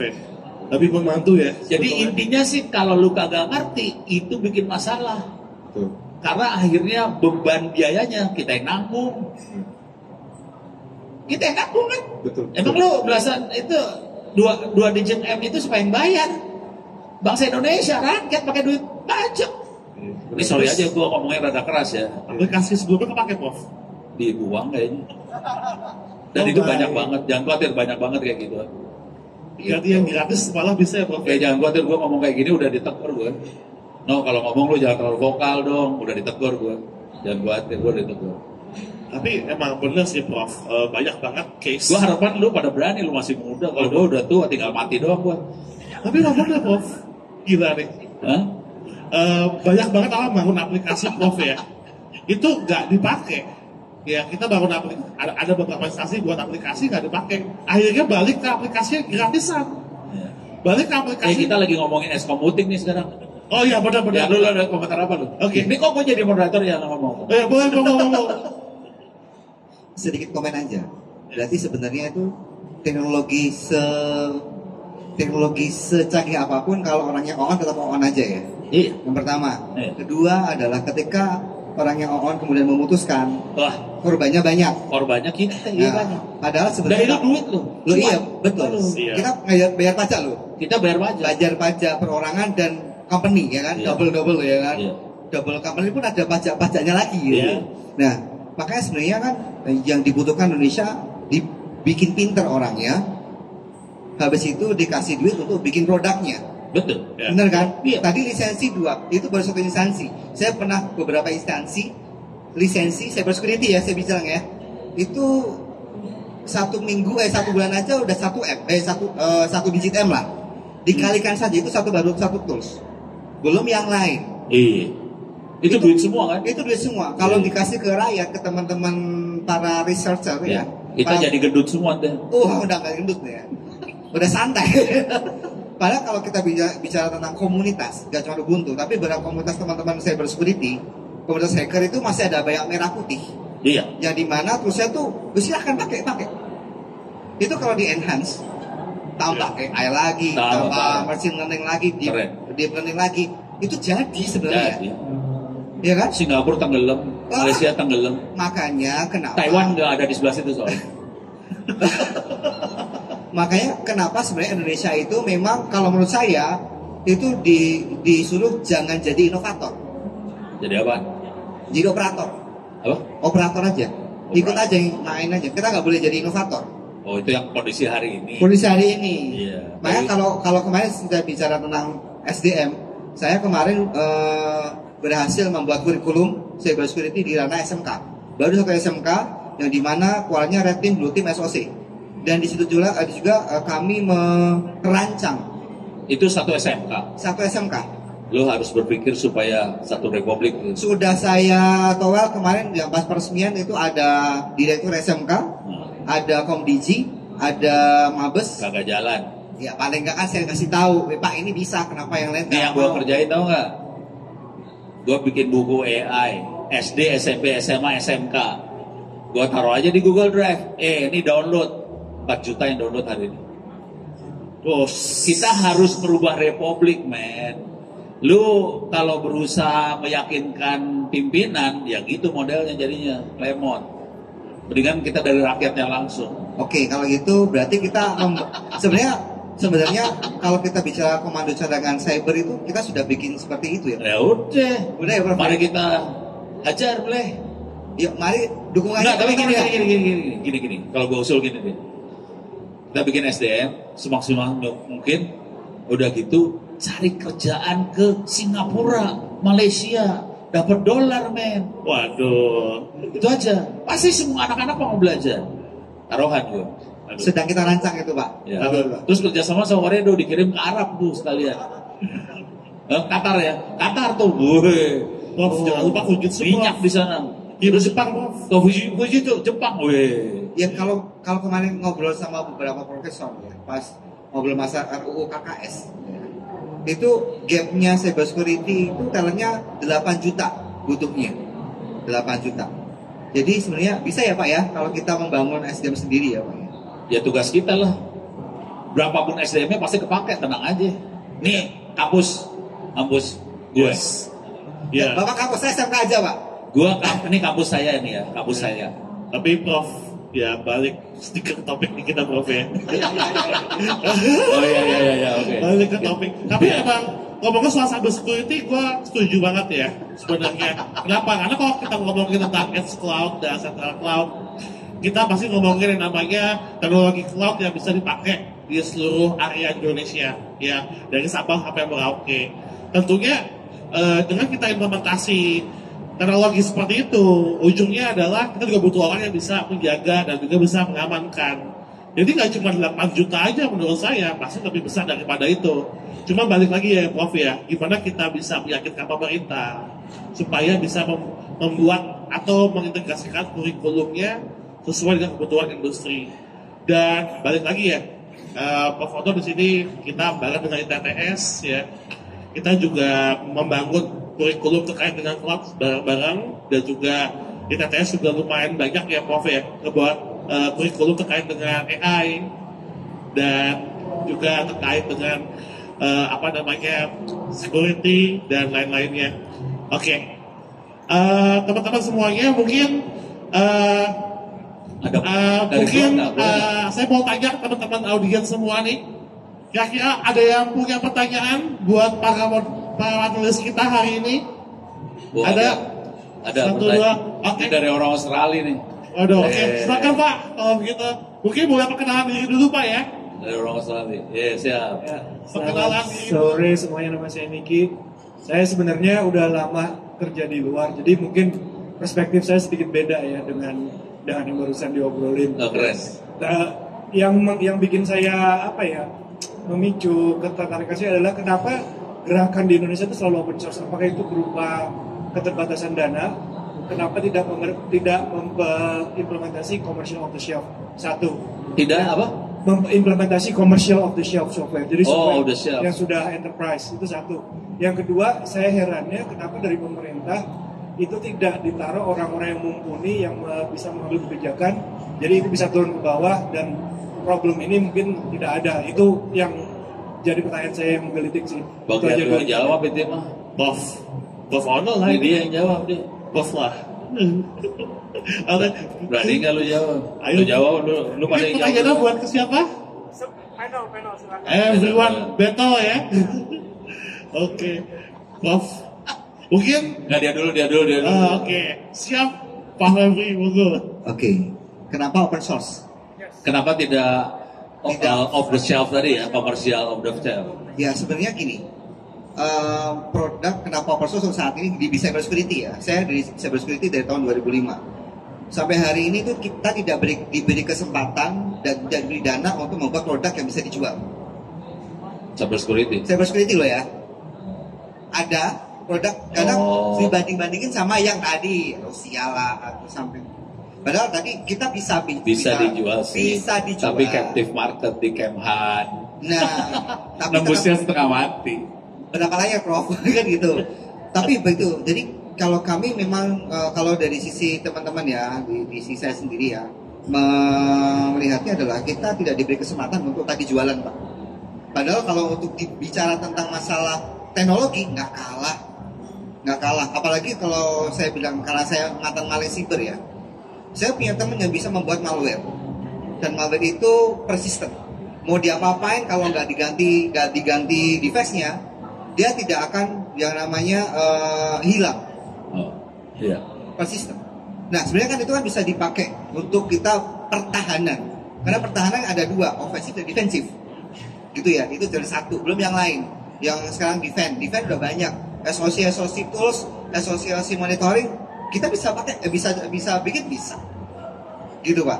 Jadi kita hanya terbentur masalah regulasi, dan kalau di KAK itu adalah ada support dari prinsipal. Nah udah itu ya. Ada surat support dari prinsipal, itu pasti ada. Bagian dia. Tadi yang kedua apa tadi, pertanyaan kedua? Lebih ke pemerintahannya, kenapa di atasnya itu policy makernya bukan decision makernya bukan orang yang mumpuni dan mungkin titipan, mungkin. Nggak, gua jawab yang kalau yang pertanyaan itu gampang sih. Yang urusan decision maker kenapa tidak mumpuni gampang. Kalau lu tahu politik Indonesia, yang ada di atas orang politik sih. Orang-orang kayak kita udah pasti males ke urusan politik. Gitu sih, sesederhana itu aja. Mungkin gitu ya. Mas Franky Ya. mau nambahin. Cuman ini yang tadi yang urusan software, kalau buat cyber security mungkin marketnya niche market itu lebih ke arah pertahanan segala macam. Jadi emang untuk nembus yang itu emang susah-susah gampang. lu KKN-nya tinggi kalau ini. Bukan KKN sih maksudnya, entertainment fee-nya agak tinggi. Gitu ya, kalau yang itu. Cuman di dunia yang lain seperti di accounting itu adalah production house Indonesia yang bikin software yang dipakai di Indonesia. Cuman ini kalau boleh jujur terus terang ngomong, ini ada temen di solusi.intech.co.id, dia bikinnya cyber security. Oke. Ini gue ngomong belak-belakan jujur ya. Oke. Dia ngomong jujur nih, CEO-nya langsung ngomong ke saya. No. Kalau gua jual langsung dari pabrik ke pasar di Indonesia, harga jatuh. Jadi produk Indonesia dijual ke Indonesia, harga jatuh. Yang dia lakukan apa? Dikirim ke UK, disablon, made in UK, balik ke Indonesia, harga 100-200 kali lipat lebih tinggi daripada direct. Jadi bangsa Indonesia lebih suka beli buatan luar sih, jujur. Dan kalau direct kita nggak bisa mengcover cost buat entertainment fee-nya itu nggak dapat. Kita harus keluarin dulu, baru dapat kalau itu. Untungnya gede. Gue ngomong bener nggak sih? Betul. Ya, betul sih Prof. Kondisinya kayak gitu sih. Ya. Tapi gue nggak usah nyebut ini ya. Kira-kira menjawab Pak kayaknya Pak. Yes, oke, siap. Oke, Itu belakang ada lagi. Pertanyaan selanjutnya Pak. Oke, boleh perkenalkan diri dulu Pak ya. Thank you for giving me the chance. I'm from China. I'm glad to meet you. I know you are the internet father of Indonesia. Wow. No, thank you. Thank you for giving me the chance. I'm very happy for this. Now I have a question. I look around this exhibition. I found many the companies for the data information and the securities, but I not find a company in Indonesia for the data securities solution company. And my question is, do you like the foreigner the investment in this field, especially from China? You know, China before the 10 years we set up the war to protect the data securities. Now it's very, very good in the world, but I think do you like and welcome the China the company into this market, into this field to help the Indonesia the data security field? Thank you very much. Oh, Okay. thank you. I believe this question is for you. It's okay. to you as the father of internet. Okay. It's not me actually. Yeah, actually the answer is very simple. If we look at the regulation, we need to comply to the regulation, especially if this is about data security, data privacy. As long as we comply, it should be okay. It can be any company actually, not only China. We can work with the Americans, Europe, and so on. The problem with to be able to comply, we need to audit the capacity, the capability in building the technology and everything. And then, to be honest, it's quite difficult to be able to achieve high standard in securing the data. If this particular company from China able to achieve this kind of standard, should be okay. So our major concern is about the comply to our regulation, because this is like data of the Indonesian citizen. We don't want this data to leak in the public internet, because this is dangerous. To be honest, today, right now, nearly every 2 days, our data leak to public, to dark web today, because of this kind of behavior of the. This is not Chinese company.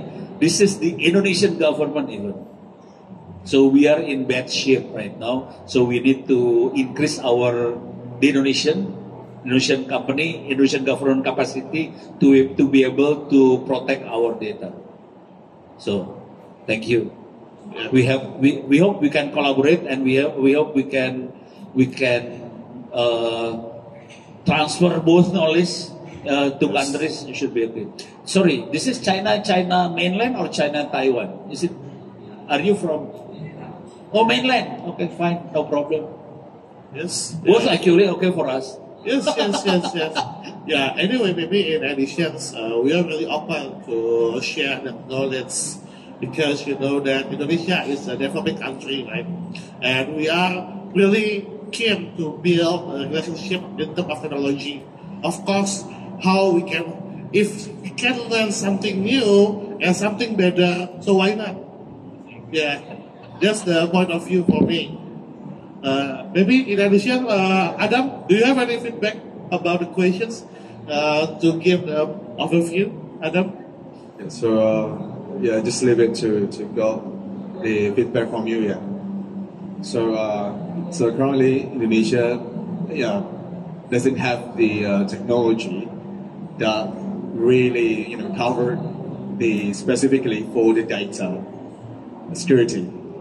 We are the users of the platform itself. Yeah. But if you want us to collaborate and link it together, then we can do it.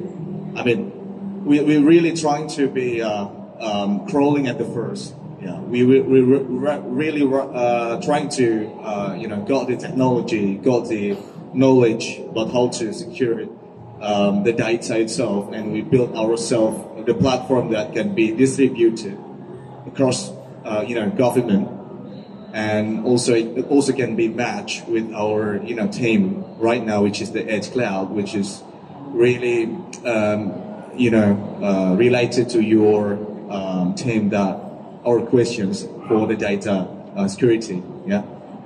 So Indonesia really need knowledge transfer, like Pak Ono said previously, and we really want to got the knowledge about how we're securing the data in a very proper manners. Yeah. So probably that's a little bit additional for me. Yeah. Okay, thank you, Pak Adam. Is it answers your questions? I come here to find a good partners. I will support all the technology and maybe some of the investment of this. I wanted to find a good partner to support the Indonesia for this field of the national data security. I come here. Okay, thank you. Oh, okay, thank you. If you are interested on the meetings, maybe we can do some more job to cooperate with each other. I come from China. Sure. Do you have any stand or where is your? I'm from the Beijing Tangling. No. In this, which one is yours? Your booth. You're open both in here, so we can come to your booth. My company, the first time to come here, only as an investor. I'm not the exhibition. I'm only okay. Find a good partner. Okay. Yeah. All right. So you are welcome to talk with these guys over here. If Sure. if some company are interested in cooperate with us, I'm waiting for there. We can communicate. Okay, sure, Yeah. thanks. Yeah. Thank you. Okay, thank you so much. Mungkin ada pertanyaan dari teman-teman yang lain terkait dengan sesi panel kita? Oh, silakan Pak. Wah, siap. Ya, selamat sore. Terima kasih ada sesi seperti ini. Panelisnya jago-jago. Panesnya gelo bukan jago ya. Pak Ono, besar harapan saya kalau ketemu Ibu Menteri, bilang aja sama Bu Menteri, saya aja jadi Menteri, Pak Ono. Aduh. Sekali lagi, sudah berapa periode kita nggak menemukan seorang IT menjadi Menteri. Roy Suryo menurut saya bukan IT. Dia Photoshop. Nyebut nama ya. Jadi sekali lagi, karena menurut saya dengan seorang top yang memiliki skill seperti Pak Ono dan spirit seperti Pak Ono membangun negara ini, mainkan di regulasi dan top down lah Pak. Waduh. Karena Terima saya kasih. kenal dengan Pak Ono 20 tahun dari zaman UI, Pak. Pemain di layar bawah terus nggak berkembang, Pak. Capek. Bapak sendiri juga merasakan bahwa ternyata PDF yang Bapak distribusikan ternyata nggak sampai. Ya seperti itu sih Pak Ono. Terima kasih. Nah terkait materi kita di sini sebagai Edge Cloud, saya melihat panelis sudah coba mendistribusikan sebuah teknologi infra ke seluruh Indonesia. Tetapi mungkin jangan lupa adalah B2B atau sales yang bisa menyampaikan teknologi dan pesan ini kepada site-site terkecil di Indonesia. Iya. Itu penting. Jadi distribusi itu tidak hanya semacam teknologi atau ilmu dalam bentuk PDF, Pak, tetapi harus ada yang bisa menyampaikan. Betul. Saya cukup yakin banyak orang jago-jago tetapi semuanya terpusat di Indonesia, di Jakarta. Ya. Jadi saya sangat appreciate dengan ITTS yang mulai menyiapkan engineer-engineer yang kompeten. Tapi kalau di hire di Jakarta juga, ya saya rasa akan jadi budak koperasi seperti saya, Pak. Aduh, Seperti itu, Pak. korporasi. Jadi sekali lagi dan terkait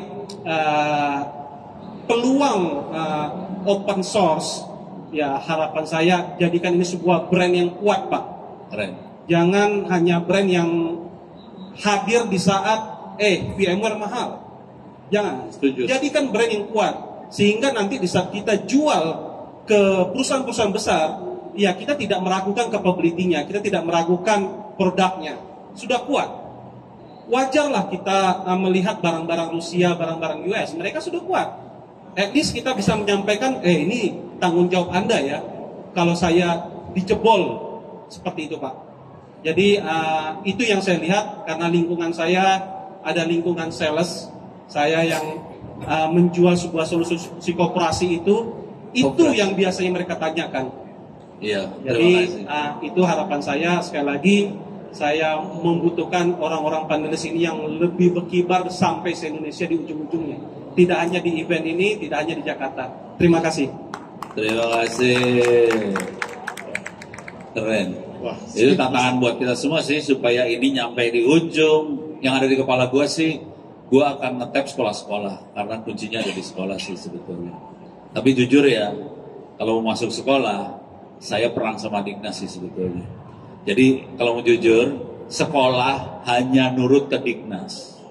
Sekolah tidak akan menurut sama Ubuntu, sekolah tidak akan nurut sama Ono. Bagaimana cara sekolah nurut sama Ubuntu atau industri? Cara ngiming-ngimingnya gini nih, gue kasih bocoran ya. Industri ngasih lihat, lu kalau belajar ini, lu hidupnya lebih sejahtera, lu dapat duit. Itu kurikulum berubah karena duit sih. Karena kan sebagian dari mereka memang penyembah berhala ya. Kira-kira gitu. Dosis. Tapi kira-kira ini jujur ya, perjuangannya nggak gampang. Itu yang Ono lakukan. Mudah-mudahan teman-teman di sini, ya ini kalau teman-teman ini kan emang engineer di level enterprise corporate ya. Kalau gua kan grassroots dan ngomongnya seenak jidat kalau di bawah itu maklum preman. Jadi kayak gitu. Jadi perjuangan itu yang nggak gampang sih. Tapi masuk ini mudah-mudahan teman-teman sih jadi dengar. Ini direkam. Saya akan upload ke YouTube supaya bangsa ini bisa dengar juga. Mudah-mudahan bisa berubah. Yes. Mungkin saya izin menanggapi juga Pak ya. Mungkin sekarang kita mulai masuk era di mana pemerintah itu mulai melirik namanya open source. Ya sebetulnya masuknya open source sebagai solusi teknologi di Indonesia itu tentunya akan memberikan lebih banyak impact terhadap lokal-lokal talent yang ada di Indonesia. Seperti itu. Kenapa? Kalau kita ngomongin produk proprietary, kita ngomongin produk yang tinggal pakai aja gitu ya, dan servisnya dari luar negeri, itu ujung-ujungnya kita cuma jadi pengguna pintar, orang yang pandai pakai aja gitu. Sedangkan dengan pemerintah mulai ngarah ke open source. Bukan arah sih sebetulnya. Kalau lu belum baca bener sih undang-undang SPBE. Oh wajib. Kalau lu baca peraturan presiden sistem pemerintahan berbasis elektronik, eksplisit ditulis bahwa harus pakai open source. Nah, itu peraturannya udah ngomongnya gitu. Cuman implementasinya. Bos-bos lu pada yang ada di pemerintah pada nggak ngerti open source teh naon. Hah? Oh ya bagi-bagi beda. Ya, tapi ya begitulah ya. Kita kalau ngomong Indonesia mungkin kita apapun awal itu dulu ya, lihat dulu gitu ya kan. Ya, pemerintah udah cukup baik.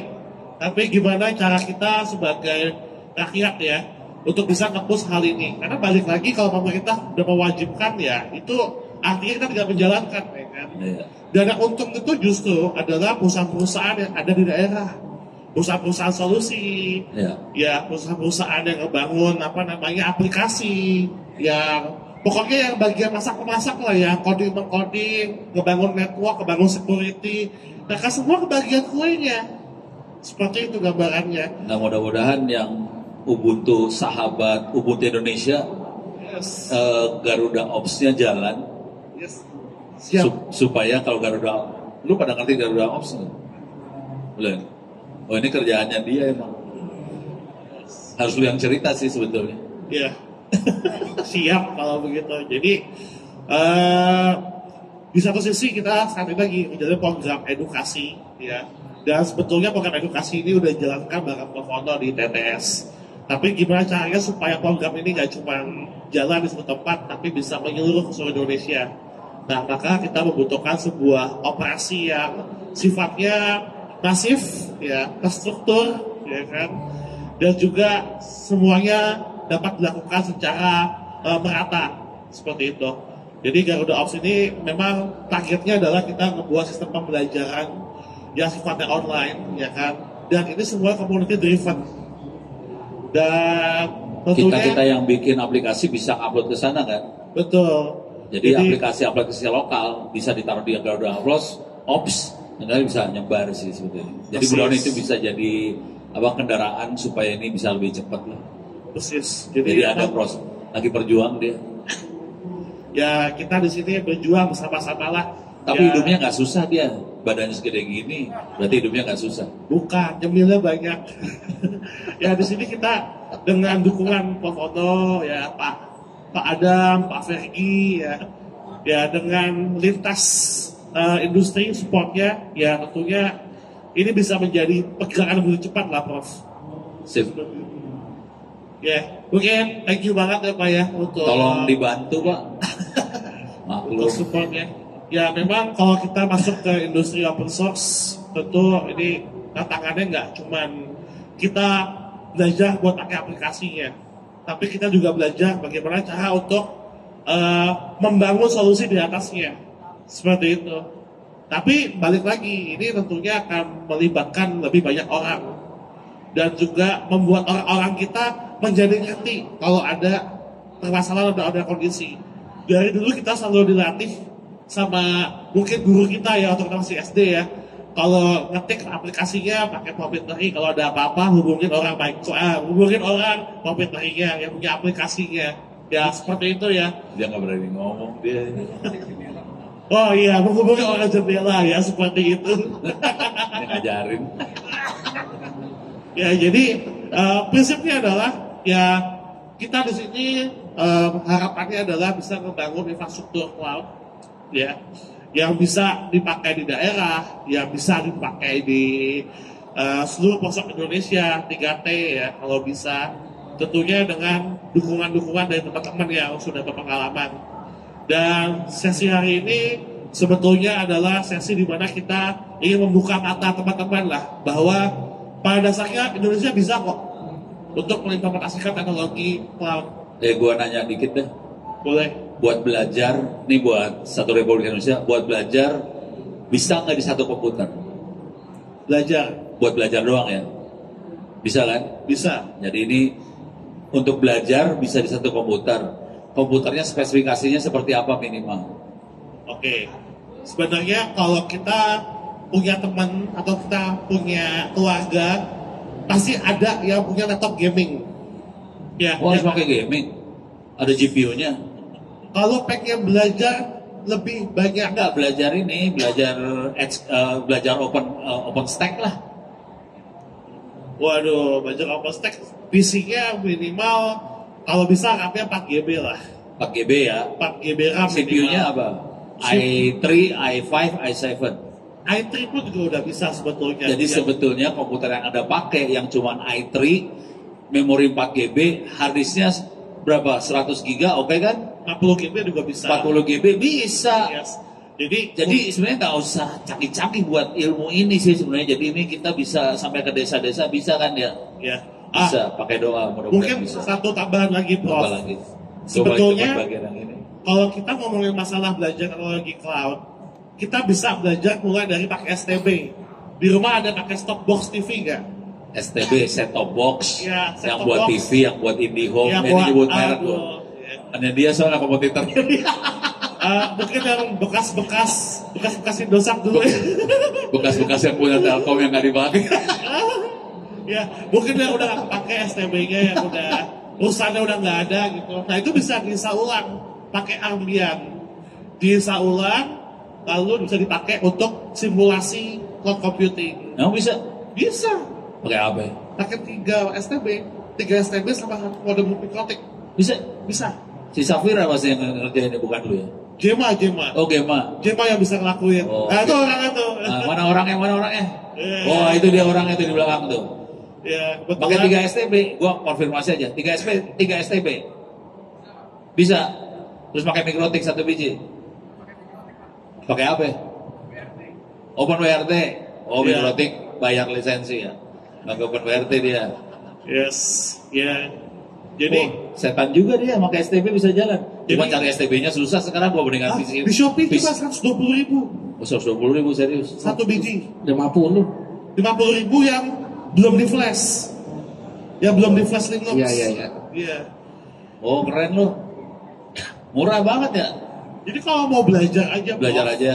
itu nggak sampai 500.000 udah bisa kok kita ngebangun infrastruktur. Jadi jangan jauh-jauh pakai laptop yang. Ini maksudnya buat sekolah-sekolah nih, karena ini direkam, kita naikin Yes. ke YouTube, jadi sekolah-sekolah yang pengen belajar yang namanya xCloud, sebetulnya nggak perlu komputer yang canggih banget supaya bisa bikin cloud. Yes, persis, Prof. Gitu. Udah Betul. gitu kita bikin kurikulum, kita sebarin supaya sekolah-sekolah itu mengadopsi cloud. Udah gitu nanti yang untung juga dia juga. Ya, persis. Yang untung yang punya connectivity juga ya. Yang punya GSM ya. Habis ini dia bakal bilang terima kasih ke kita udah, jangan khawatir. Ya mungkin sedikit tambahan ya teman-teman ya. Sebetulnya saya dapat foto ini cukup banyak ngelakuin beberapa riset ya terkait dengan teknologi edge computing bareng sama anak ITTS ya posisinya. Jadi percaya nggak percaya kita cuma modal 1 STB aja itu bisa menjadi pengganti Google Drive, bisa menjadi pengganti teknologi yang ada yang kita bayar per bulannya 80.000 lah ya. Sedangkan pakai STB aja itu modal 100.000 bisa dipakai 3 tahun, 4 tahun sampai barangnya rusak gitu. Dengan cara ya diinstal Ubuntu, lalu diinstal Nextcloud, lalu dipasang pakai Cloudflare yang Zero Trust. Udah tinggal ditaneling ke atas, udah jadi seperti itu. Jadi by prinsip memang kita untuk belajar edge computing itu nggak susah sebetulnya. Dan kakak apa aja selama kita punya niat bisa jadi apa aja lah ya. Gue nanya, ilmunya udah ditulis belum? Ilmunya Iya. di LinkedIn banyak saya tulis. Oh, lu nulis, LinkedIn mah lu nulisnya komentar. Si Gema udah nulis belum Gema? Nah, kita pun Gema, lu udah nulis belum? Ininya? Belum. Nah, Nulis bareng dah. ayo. Nulis ya. Sekalian bikin konten YouTube. Oke, sip. Yes. Sama nanti kita juga lagi ngerancang buku putih buat edge computing, Prof. Oh gitu. Yes. Oh, Jadi di buku putih ini rencananya kita pengen memberitahu bahwa arsitektur untuk membangun edge computing itu nggak perlu yang selalu S86, tapi bisa pakai ARM-based dan bisa pakai RISC-V. Oh, oke. Nah, tentunya ini akan hemat listrik. Paling cuma 5 watt, 15 watt, 25 watt, udah jadi server. Udah bisa ngejalanin komputasi yang dibutuhkan untuk day-to-day activity, Prof. Panas dia, panas. Enggak, saya cuma mau nambahin aja. Jadi tadi itu untuk yang community base atau yang memang mereka mau belajar aja gitu. Iya, buat belajar. Jadi kalau misalkan kita bicara yang lebih luas lagi atau lebih jauh lagi untuk menggantikan proprietary, Sekarang kami itu sedang mencoba untuk ke arah sana. Jadi gimana caranya teknologi ini bisa holistically cover firmware base yang bisa kita gantikan dengan entah itu Ubuntu atau open source base. Jadi solusinya siap pakai plus ada supportnya. Ini mesin lu apa yang dipakai? X86 bro.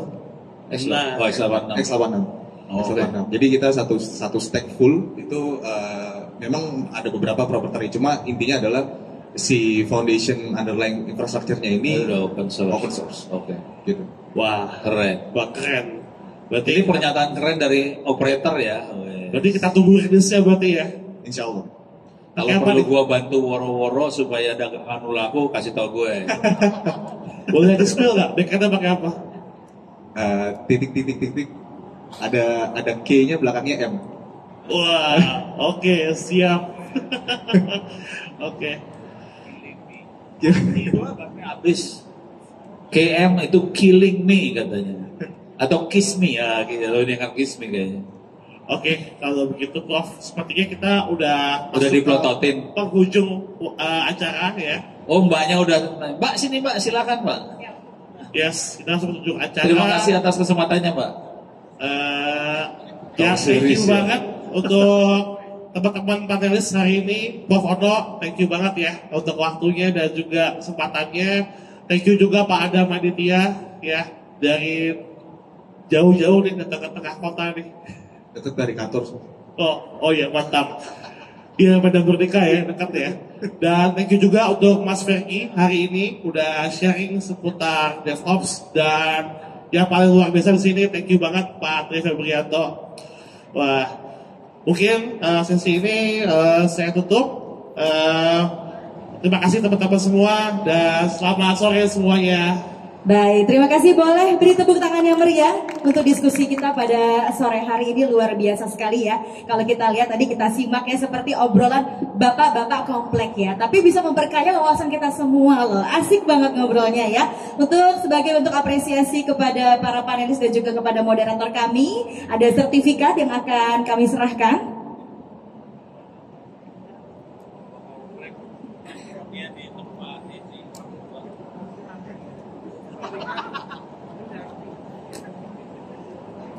Sambil gue matiin dulu ini gue. Siap. Rekaman gue biasa. Dulu, Pak. Nanti bisa dilihat di YouTube ya saudara-saudara. Siap.